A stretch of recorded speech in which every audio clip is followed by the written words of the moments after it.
Se le recuerda como un tipo enérgico, eléctrico, muy pasional, como el protagonista de un anuncio de los 80. Uno de esos machos alfas que siempre conducen el mejor coche, presumen de Rolex o se toman su segundo o tercer martini de la tarde desde la cubierta de su yate. Un ganador, de los que dicen haber conquistado el podio con sudor y esfuerzo, sin que haya influido el dinero ni ese puesto de directivo aportados por su papá. Nacer rico también es un mérito, ¿o no? Tomás Jimeno Casañas conocía de memoria todas las discotecas de Santa Cruz de Tenerife, y no siempre respetaba la alianza de oro de su mano derecha. No le dolía saltar de cama en cama, comentan sus conocidos, mientras su mujer esperaba en casa hinchada por 3 o 4 meses de embarazo. Jimeno tenía 37 años en 2021. Era hijo de un empresario del plátano, bastante bien posicionado, y que logró alguna fama por participar en el campeonato de rally desde el 75 hasta su retiro en el 92. Su madre también era relativamente conocida por haber ganado varios concursos de belleza en su juventud. Siendo el Benjamín de la familia, Jimeno nunca quiso seguir el ejemplo de sus 2 hermanas mayores, dispuestas a alcanzar las más altas cotas profesionales, y nunca renunció a sus metafóricos pañales de oro. ¿Para qué?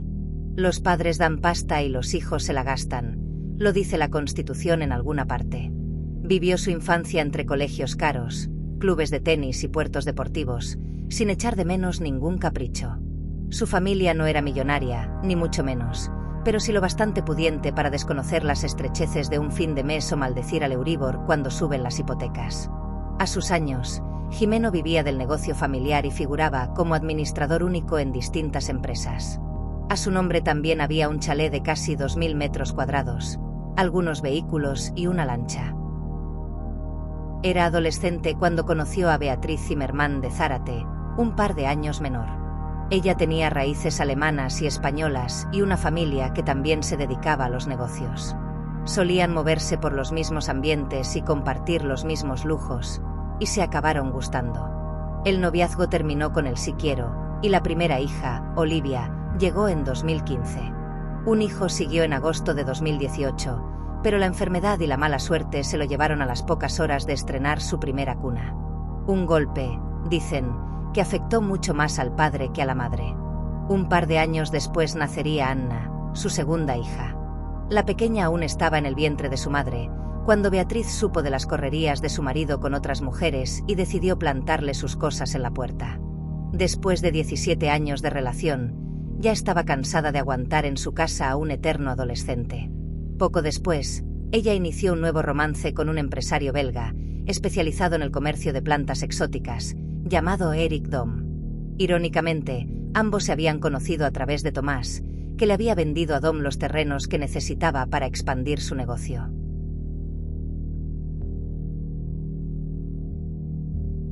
Jimeno no pudo soportar que le sustituyeran por un hombre que ya tenía 60 años. «No quiero que ese viejo cuide de mis hijas», le escucharon quejarse en varias ocasiones. No eran palabras sin sustancia. Los celos le iban calcinando la razón y esa agresividad que solo había enseñado a pocos pasos de una barra, teniendo demasiadas copas en el cuerpo, empezó a pedir turno. Joaquín Amil, uno de los portavoces de los Zimmermann, le describe como un sujeto al que le gustaba ser el protagonista. Era una persona ególatra, completamente inmadura e infantil, con unos caracteres de una personalidad muy machista. ¿Y qué hace un niño consentido cuando le quitan el juguete? Como poco, llorar. Pero si puede y le dejan, usará los puños.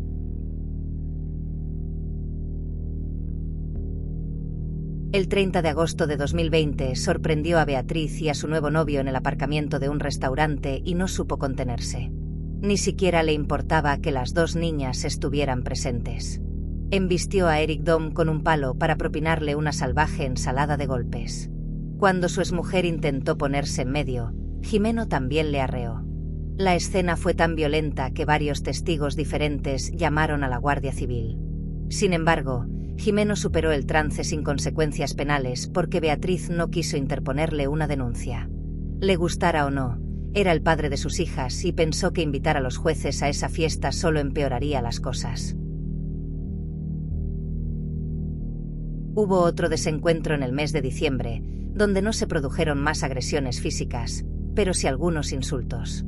Beatriz llegó a plantarse en el cuartel de la Guardia Civil, bastante harta, pero se echó atrás en el último segundo.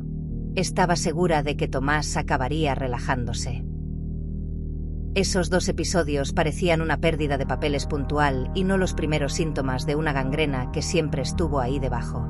En líneas generales, la separación fue amistosa y lograron llegar a un acuerdo para responsabilizarse por las niñas sin el concurso de ningún abogado.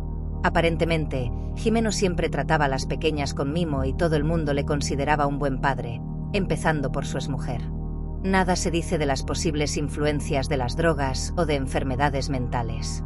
Quizá no las hubiera, a pesar de los 3 o 4 lustros de juerga por todos los rincones de Santa Cruz de Tenerife. A veces, la maldad es un arcano que no tiene semilla y llega en el mismo paquete que el color de ojos, el sexo biológico o la predisposición a las enfermedades coronarias. Sin dar explicaciones. Ese era Jimeno. Un envoltorio de carne alrededor de un núcleo de pus. Se amaba sin condiciones, sí, pero no extendía ese cariño a todo lo que quedara fuera del espejo, incluyendo a sus propias hijas.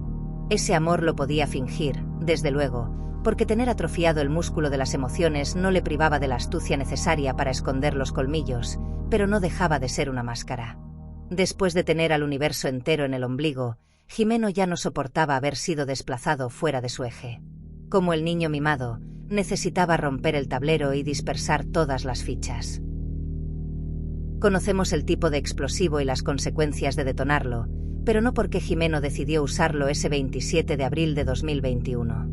Es probable que llevara varios meses apretando el botón, micra a micra, hasta que se produjo el contacto. No hay peor cóctel que el rencor y la falta de empatía, y él llevaba demasiadas copas encima de lo uno y de lo otro. Quería destruir y hacer daño a falta de otras opciones. Porque ya no era ese triunfador con una rubia espectacular encerrada en la cocina, ni saltaba de barra en barra y de colchón en colchón con las fotos de sus 2 hijas en el bolsillo. Ahora era ese pringado al que habían dado unas calabazas del tamaño del Bernabéu, y con un viejo para más señas. El yate, el Audi, el iPhone o el dinero amontonado en el banco no significaban nada por sí solos. Eran los ladrillos para construirse una imagen. Sin ese trono, no merecía seguir adelante. Pero nada de irse sin hacer el máximo daño posible. Quién sabe cuántas veces imaginó la destrucción de su antigua mujer y estuvo contemplando la manera de llevarla a cabo. Hasta que, en algún sombrío momento, le atravesó el cráneo una manera de hacerle mucho más daño que con cualquier cuchillo. Ese 27 de abril la idea era pasar la tarde con las niñas, desde las 5 de la tarde hasta las 9 de la noche. Las pequeñas vivían con su madre, y Jimeno pasaba algún tiempo con ellas todas las semanas. Sin papeles ni agobios. Eran adultos y estaban haciendo lo mejor para esas 2 chiquillas, solía decir él muy serio. Primero, Jimeno recogió a la pequeña, Anna, de la casa de su madre, y luego a Olivia, que tenía clase de tenis hasta las 6:30. Pasaron 1 hora en casa de los abuelos paternos, en Santa Cruz de Tenerife, y por último se las llevó hasta la casa en la que vivía desde la separación, en Candelaria. Desde el móvil de su padre, Olivia le envió a su madre un mensaje de audio a las 7:47, para saludarle y decirle que volverían a verse a las 9. Cumplido el plazo, sin embargo, las niñas no aparecieron y Beatriz se acercó personalmente hasta la casa para llamar a la puerta. Allí no había nadie. Puede que se las hubiera llevado a cenar por ahí, pensó. Adiós comida sana, y hola hamburguesas para una y biberón recalentado para la otra. Pero bueno, nada que mereciera un escándalo. Después de un par de intentos, Jimeno le confirmó que habían salido y que aplazaba la hora de entrega hasta las 10. Beatriz le llamó a esa hora, para recordarle que el plazo se había cumplido y no cabían más demoras. Unas niñas tan pequeñas necesitaban estar ya en la cama. Pero Beatriz recibió una respuesta tan fría y desagradable como el guantelete de una armadura medieval. No te preocupes, que yo me encargaré de las niñas, me encargaré bien de ellas. Le dijo su exmarido antes de cortar la comunicación. No vas a volver a saber nada más de nosotros. Beatriz consiguió hablar varias veces más con él antes de que las comunicaciones se agotaran para siempre, desde las 10:30 de la noche hasta las 2 de la madrugada. Todos los intentos de razonar con Jimeno se estrellaron como gotas de lluvia contra un muro. El hombre parecía haber perdido el entendimiento y le repitió varias veces. No vas a volver a ver más a las niñas. No estaba mintiendo. Se había esfumado para siempre con sus 2 hijas, y en el puerto faltaba su lancha. 2 días después, el 29, una patrullera de la Guardia Civil localizó la embarcación a la deriva no lejos del puerto de Güímar. Faltaba el ancla y las 2 botellas de oxígeno que Jimeno solía llevar a bordo. Además, había unas manchas de sangre en su interior, tan diminutas como preocupantes. Unas horas después, se encontró flotando en el agua el capazo que solía utilizar Anna para viajar en coche. La noticia empezó a saltar por todas las redacciones. A pesar de los indicios, persistía la esperanza de que Jimeno mantuviera a salvo a sus 2 hijas. Con sus recursos económicos, quizá, no habría tenido problemas para organizar su fuga hasta algún país de Sudamérica. Esas esperanzas parecieron confirmarse el 30, cuando la Guardia Civil hizo saber que la sangre encontrada en el barco era del propio Jimeno. Un corte preparándose el bocadillo, quién sabe.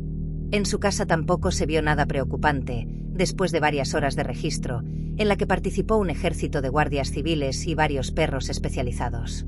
En su vehículo tampoco se localizaron rastros que pudieran indicar algún tipo de violencia. El 1 de mayo, el juzgado de primera instancia e instrucción de Güímar emitió una orden internacional de busca y captura contra Tomás Jimeno. 3 días después, confiando que no tardaría en recuperar a sus hijas, Beatriz difundió un vídeo de las pequeñas para que el gran público pudiese colaborar en la búsqueda. A su marido le suplicaba: «Desiste y no haga sufrir a las niñas porque no tienen culpa de nada y estarán queriendo verme desesperadamente». Beatriz emitió algunos mensajes más en las semanas siguientes, reconociendo que «Esto es una tortura, ya no tengo fuerzas. No saben lo difícil que es levantarse cada mañana y no sentirlas a mi lado. Acto seguido me levanto, cojo fuerzas y rezo a Dios, al universo, que vuelvan a mí de manera inmediata».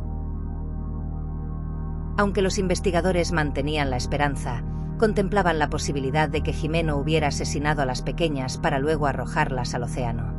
El buque especializado Ángeles Alvariño se encargó de explorar el mar palmo a palmo, en profundidades que podían llegar hasta los 1500 metros, con la ayuda de un robot submarino, el Iropus 2000, diseñado y construido por el Instituto Español de Oceanografía. El 7 de junio, el Ángeles Alvariño localizó una botella de oxígeno y una sábana perteneciente a la cama de Olivia a 1000 metros de profundidad. Un par de días más tarde, el presidente de esos desaparecidos, Joaquín Amils, actuando como portavoz de la familia Zimmermann, declaraba que todo eso era una simple puesta en escena. Seguían creyendo que Jimeno no le había hecho ningún daño a las niñas. Solo 24 horas más tarde, todas las ilusiones se quebraron. El 10 de junio, después de 40 días de búsqueda, el robot submarino encontraba 2 bolsas de deporte en el fondo del mar. En una se encontraba el cadáver de Olivia, la niña de 6 años. La otra estaba rota, y se presume que contenía el cuerpo de Anna, de solo 1. Sí, Jimeno era perfectamente capaz de asesinar a sus propias hijas, por mucho que su exmujer creyese lo contrario. El crimen se produjo entre las 7:54, cuando una vecina le vio entrar en casa con las niñas, y las 9:13, cuando volvió a salir. La autopsia indicaba que Olivia había muerto estrangulada, y posiblemente ese fuera también el destino de su hermana pequeña. Puede que ambas viajaran en el maletero del coche, una envuelta en una sábana y la otra dentro de su capazo, cuando Jimeno volvió a casa de sus padres. Quería dejarle su perro, 2 tarjetas de crédito y las llaves de su segundo coche, entre otras posesiones. Respondió con evasivas cuando le preguntaron por todo aquello, y se despidió dándoles un abrazo. Un gesto que llevaba años sin hacer, porque no era precisamente el más cariñoso de los hijos. También envió mensajes que sonaban a un largo adiós a distintos familiares y amigos, y todos ellos interpretaron que Tomás se preparaba para marcharse muy lejos de España y sus sinsabores durante un tiempo, pero ninguno pensó que fuera a suicidarse. Ni mucho menos, que hubiera asesinado a sus 2 hijas. A las 9:27, mientras Beatriz empezaba a llamarle para preguntar por las niñas, Jimeno aparcó su Audi en el puerto deportivo Marina de Santa Cruz de Tenerife, donde tenía atracada la lancha. 3 minutos después, el vigilante y las cámaras de seguridad le vieron acarear 4 bultos, incluyendo las 2 bolsas de pádel que luego se encontrarían hundidas en el mar. Se echó a la mar para deshacerse de los 2 cadáveres, lastrándolos con todos los objetos disponibles para que nunca salieran a flote. Puede que estuviera diciéndole a Beatriz que nunca volvería a ver a sus dos hijas justo cuando las bolsas se hundían en el agua. Su objetivo era seguir a las niñas hasta el fondo del mar, pero el miedo le contuvo. Estuvo mareando la perdiz un par de horas, y a las 11:21 volvió al puerto. Se encontró de frente con una patrulla de la Guardia Civil, que le echó una buena bronca por saltarse el toque de queda, en esos extraños tiempos de la pandemia de COVID-19. Los agentes revisaron la embarcación sin ver nada extraño y le dejaron marchar. Jimeno fue hasta una gasolinera para conseguir tabaco y un cargador de batería para su teléfono móvil. Seguía intercambiando llamadas y mensajes con su exmujer y sus amigos, mientras el cara o cruz del suicidio se jugaba en su cabeza. Quizá su plan fuera escapar bien lejos, con todo el dinero que pudiera reunir, pero supo que no llegaría muy lejos. No era un genio de las finanzas, con un buen saco de millones ocultos en un paraíso fiscal. Toda su riqueza dependía de las empresas familiares, y sin ellas no era gran cosa. Podría aguantar algunos meses, quizá un año, pero no mucho más. Acabaría ahuecando la mano en busca de limosna.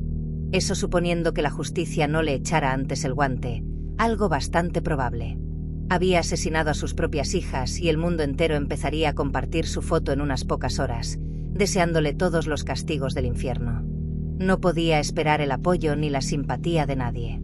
¿Pero acaso quería vivir convertido en uno de los personajes más despreciados de toda nuestra historia criminal? Esa misma vanidad que le había contagiado la rabia le respondió que no soportaría verse expuesto en todas las cadenas de televisión con los grilletes en las muñecas, entrando o saliendo de los juzgados, antes de comerse una condena de prisión permanente revisable. A las 12:30 volvió a subirse a su barco. Aún estaría enviando y recibiendo mensajes 1 hora y media más. A su padre le escribió para prometerle: Estaré bien. Con Beatriz mantuvo una conversación de casi 20 minutos, donde habló de su matrimonio y de sus dos hijas, manteniendo bien escondido lo que había hecho y lo que pensaba hacer. El teléfono dejó de emitir a las 2:11. Con las 3 de submarinismo y el peso de 2 botellas, Jiménez se había lanzado por fin al agua. Su cadáver nunca fue recuperado y el de Anna tampoco. En julio de 2021, la búsqueda se dio por concluida, debido al coste y al esfuerzo que suponía explorar una extensión tan inmensa del océano. Este caso se convirtió en uno de los más terribles ejemplos de la llamada violencia vicaria. Cuando un padre, con ánimo de causar el máximo sufrimiento a su cónyuge, ataca a sus propios hijos. Jimeno se sumaba así al repugnante club que acoge a asesinos como José Bretón. Las manifestaciones de dolor y los golpes en el pecho de la clase política y el gran público fueron numerosas, ¿qué menos? Beatriz recibió todo tipo de muestras de apoyo y de afecto. En Santa Cruz de Tenerife, el ayuntamiento levantó una escultura en honor a sus dos niñas en octubre de 2022, de la mano del escultor Julio Nieto. Algunos medios no descartan que Jimeno pueda seguir vivo. Un cómplice le habría esperado en alta mar, mientras arrojaba los cuerpos al agua y simulaba su muerte, y puede que ahora ande por otras latitudes, con algún cambio de imagen y otro nombre. Sin embargo, esta teoría no parece probable. Dejó a sus padres el control de su dinero y de todas sus posesiones, y que se sepa, no se llevó absolutamente nada, ni siquiera una muda. Tampoco se detectaron grandes movimientos de dinero en sus cuentas. Incluso le regaló al vigilante del puerto el cargador de móvil que había comprado esa misma noche en la gasolinera, diciéndole que ya no iba a necesitarlo más. Todos los investigadores dan por supuesto que su cadáver y el de la pequeña Anna anden por el fondo del mar, desplazados por la corriente y menguados por la fauna y el tiempo, muy lejos de donde se hundieron. Pero sin esos restos, las dudas nunca quedarán del todo resueltas.